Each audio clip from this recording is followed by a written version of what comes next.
एक तो ये कि जो विवाद मौलाना साहब और सैयद ज़रीन के बीच में हुआ, उससे बचा जाना चाहिए था। ये सब चीज़ें बहस के वातावरण को दूषित करती हैं, इनसे बचना चाहिए। तर्क का विषय है, विमर्श का विषय है, संवाद का विषय है, तर्क से लड़िए। मैं उम्मीद करूंगा कि भविष्य में हम सब लोग इसका ख्याल रखेंगे। एक दूसरी बात मैं कहूंगा कि ज़रीन अब समय नहीं हो पा, दूसरी बात मैं कहूंगा कि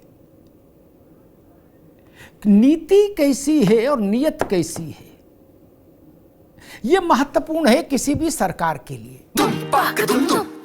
अरे श्रीमती जी, कुछ तो सस्ता लो, बचत करो। नहीं श्रीमान जी, सब बढ़िया लो, रहने दीजिए। इसमें क्या खास बात है? थोड़े में ज्यादा स्वाद, यही तो है इसकी खास बात। वाह मामा, क्या स्वाद है। अरे मेरे राजा, राजा और मसाला।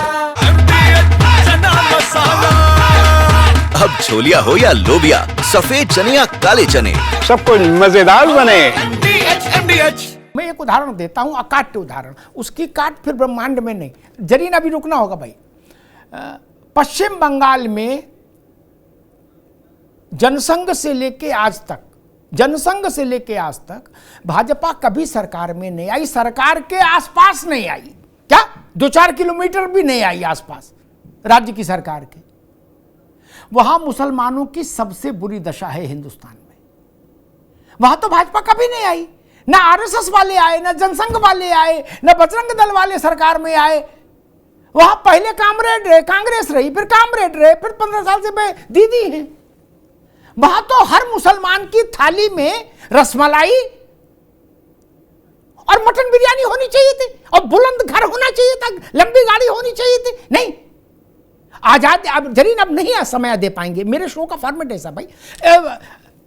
आजादी के से लेके अभी तक वहां तो केवल और केवल वही दल आए जो कहते हैं हम मुसलमानों के सबसे बड़े प्रवक्ता हैं, चैंपियन हैं। 30, 35, 40 साल कांग्रेस रही, विधान बाबू से लेके और सिद्धार्थ शंकर रे तक, फिर ज्योति बाबू रहे 30-31 साल, फिर 15 साल से ममता जी हैं। क्या हुआ? असम में भाजपा की सरकार कब आई? बहुत बाद आई। असम में मुसलमानों की स्थिति खराब क्यों हुई? बिहार में भाजपा की सरकार बहुत बाद में आई, वरना कांग्रेस रही और लालू जी और राबड़ी जी की सरकार रही। बिहार में मुसलमानों की स्थिति क्यों खराब रही? और उत्तर प्रदेश में भाजपा की सरकार पहली बार आई कल्याण सिंह की लीडरशिप में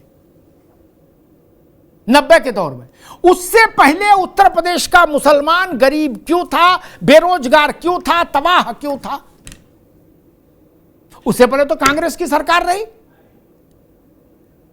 मुलायम सिंह की सरकार रही। मुसलमान तबाह क्यों था, ये तो समझना पड़ेगा ना।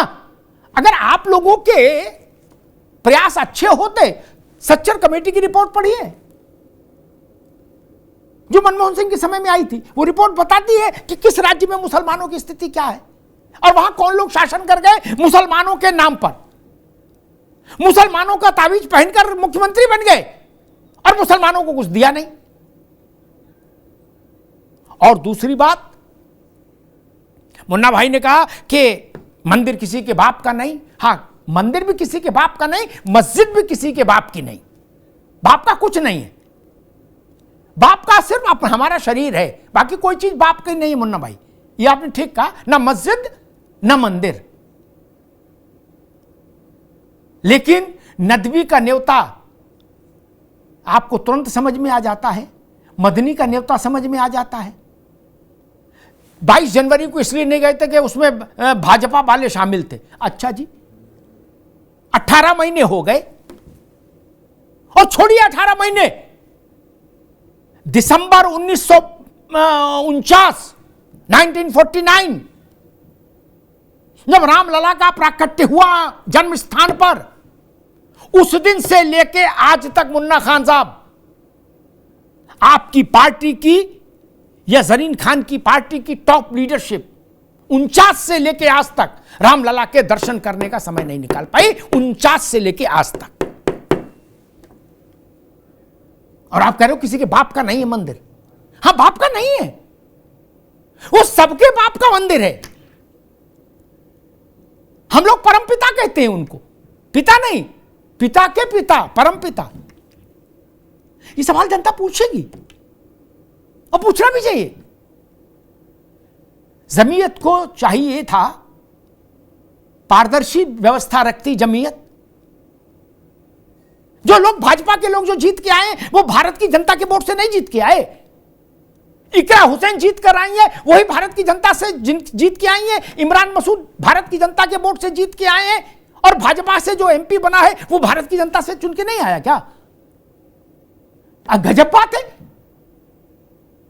कम से कम सार्वजनिक जीवन में ऐसी संस्थाएं जो है जो कहती है हम धर्म के लिए काम कर रहे हैं, उनको ही पक्षपात नहीं करना चाहिए।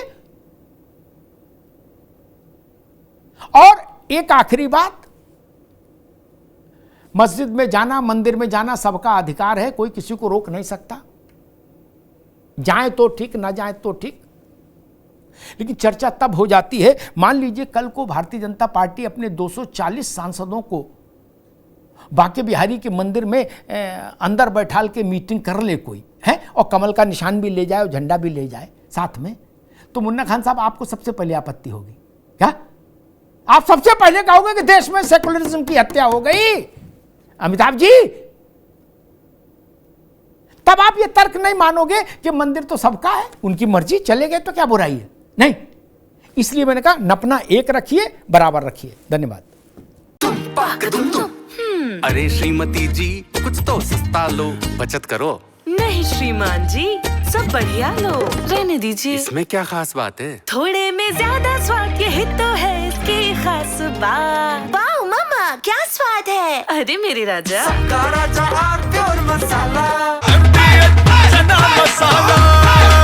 अब छोलिया हो या लोबिया, सफेद चने या काले चने, सब कुछ मजेदार बने। MDH